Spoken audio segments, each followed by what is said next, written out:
conocemos el campo, ¿podemos saber qué lo genera? Pues claro. Veamos.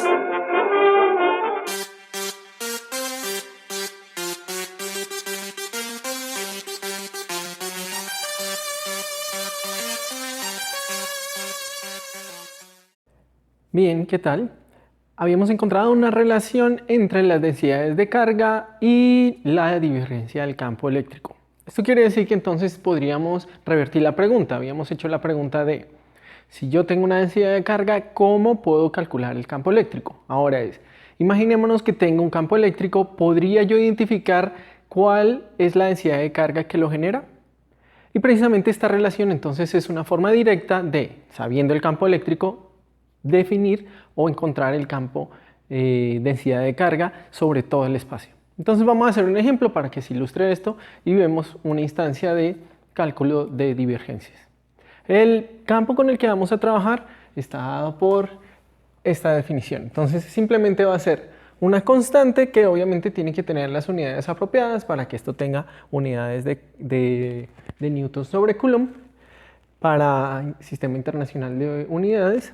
Entonces una constante veces algo que va a cambiar dependiendo de donde yo esté. Entonces aquí está expresado en coordenadas cilíndricas. O sea, voy a suponer una coordenada ρ que me dicta, digamos, la distancia desde el eje Z hasta el punto donde yo estoy midiendo.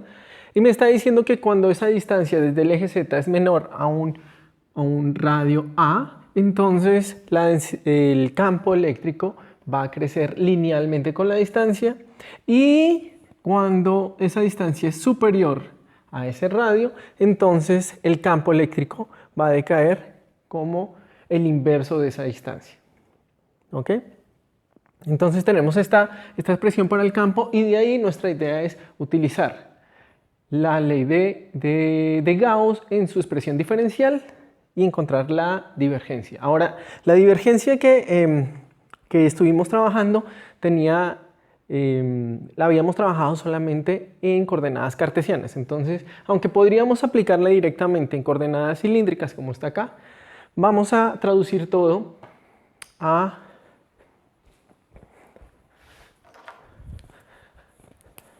coordenadas cartesianas y así poder aplicar directamente nuestra divergencia en este sistema de coordenadas. Entonces, para esto lo que tengo que recordar es cuál es la traducción de las coordenadas cilíndricas a las coordenadas cartesianas. Aquí simplemente lo recuerdo. No estoy escribiendo la coordenada z porque ella es igual en ambas. Entonces, lo que me dice para sacar la coordenada de x o la componente x de un vector es tome la norma y proyéctela con el coseno del ángulo. Estamos definiendo el ángulo θ como el ángulo que hace con el eje x. Y la componente y, entonces, es tome la norma y proyéctela con el seno del ángulo. Entonces, de esta manera yo puedo no solamente traducir las coordenadas ρ y las otras que aparezcan, por ejemplo θ, que no está aquí explícitamente, en las coordenadas x y y, pero además también entonces encontrar las componentes de mi campo eléctrico. Entonces, ¿qué es lo que tengo que hacer? Voy a coger la norma, por ejemplo, de este señor, que por ejemplo para ρ menor a es esta, la norma, y la voy a multiplicar por coseno de θ. Ahora, ¿quién es ρ? ρ en coordenadas cilíndricas pues va a estar dado por x al cuadrado más y al cuadrado raíz de esto. ¿Ok? Y a este lo voy a multiplicar por el coseno del ángulo. ¿Sí? Por coseno del ángulo. De tal manera que esta norma por el coseno del ángulo me va a dar x. Eso es lo que tengo acá. ¿Cierto? La norma por el coseno del ángulo me va a dar este. Y aquí entonces tengo que ρ tiene que ser menor a a. Pero entonces aquí, para no escribir la raíz, he elevado todo al cuadrado. Lo mismo entonces aquí. Tengo que coger la norma, multiplicarlo por el seno para obtener la componente y. Ahora, cuando cojo la norma y la multiplico por el seno, me va a dar simplemente la coordenada y. Y aquí lo mismo, entonces x cuadrado más y cuadrado tiene que ser menor a a. Y de esta manera entonces estoy encontrando las componentes x y y del campo para el caso en que estoy alejado del eje Z una distancia menor a A. En el otro caso, entonces tengo que coger nuevamente esto y proyectarlo. Pero entonces el truco va a ser el siguiente. Voy a dividir esto voy a escribir esto de la siguiente manera. Voy a escribir este cuadrado. Rayos. Y aquí multiplico. Entonces, si se dan cuenta, el numerador me va a quedar simplemente como x cuadrado más y cuadrado. Me has dicho que de aquí se puede extraer que al cuadrado lo puedes extraer así, que es este numerador, que está denominador, perdón. Y cuando tengo aquí y lo multiplico por coseno, me va a dar x. Lo mismo cuando cojo este y lo multiplico por seno, me va a dar y, y abajo queda el rho cuadrado, que es x cuadrado más y cuadrado. Y de esta manera entonces tengo ya las componentes de mi campo en x y y. Ahí están, ¿cierto? ¿Por qué las necesito? Porque para calcular la divergencia de un campo necesito las componentes de él. Y eso es lo que vamos a hacer ahora. ¿Por qué lo traduje en coordenadas cartesianas? Porque hasta ahora solamente tenemos la expresión de la divergencia en coordenadas cartesianas. Si no, pues podríamos de una vez atacarlo desde acá. ¿Sí? Si tuviéramos la divergencia en coordenadas cilíndricas. Entonces tomemos esto y evaluemos la divergencia. Vamos a hacerlo por partes. Entonces de primeras me voy a parar en el sector en que la distancia al eje Z sea mayor a A. ¿Listo? Y recuerdo la definición de la divergencia. Entonces, la divergencia de un campo vectorial es la derivada parcial con respecto a la coordenada x, su componente x, más la derivada parcial de su componente y respecto a la coordenada y, más la derivada parcial de la componente z respecto a la coordenada z. No la tenemos aquí, ¿sí? Es como si estuviéramos trabajando un sistema dos-dimensional, entonces no la voy a escribir. Si lo hubiera escrito simplemente me va a dar 0 de todas maneras. Entonces vamos a evaluar estos dos términos. Empecemos por este. Aquí también me está faltando. Entonces estoy parado en el sector externo, o sea, tengo que tomar este pedazo. Ahora, cuando derivo con respecto a x, la primera derivada va a golpear aquí el numerador, me entrega este primer término.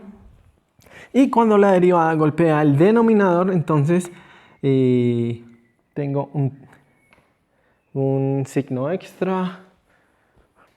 Y cuando la derivada viene y golpea el denominador acá, entonces me aparece un cuadrado del denominador. Cuadrado. Y la derivada interna, que va a ser un 2x, que viene con este señor y me da un 2x cuadrado. Ahora puedo sumar eso ahí de manera un poco rápida. Aquí entonces me queda y cuadrado, x cuadrado. Lo que estoy haciendo aquí es simplemente multiplicar por el denominador para que me quede de esta manera. Y vemos efectivamente que me va a quedar un y cuadrado menos x cuadrado. Aquí es.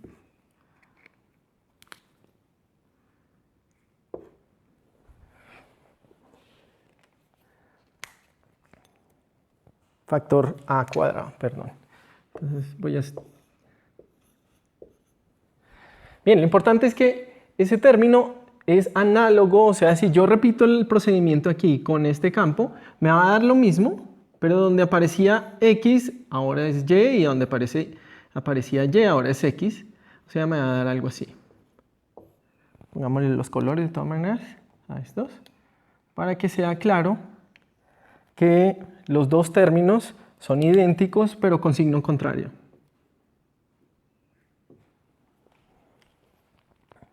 O sea que cuando lo sumo, me va a dar una divergencia igual a... me va a dar una divergencia igual a 0. Se me acabaron los marcadores. Entonces tenemos que en la zona exterior la divergencia de mi campo va a ser 0. En la zona interior va a ser muy sencillo calcular. Entonces ahora me paro en la parte interior de ese espacio, o sea, en la parte en radios menores a, distancias al eje z menores a, y calculo otra vez la divergencia. Ahora tengo que utilizar, son estas componentes que corresponden a esa región. Y entonces cuando la reemplazo, esta derivada simplemente me va a dar 1 y esta me va a dar 1, o sea, voy a tener un 2K.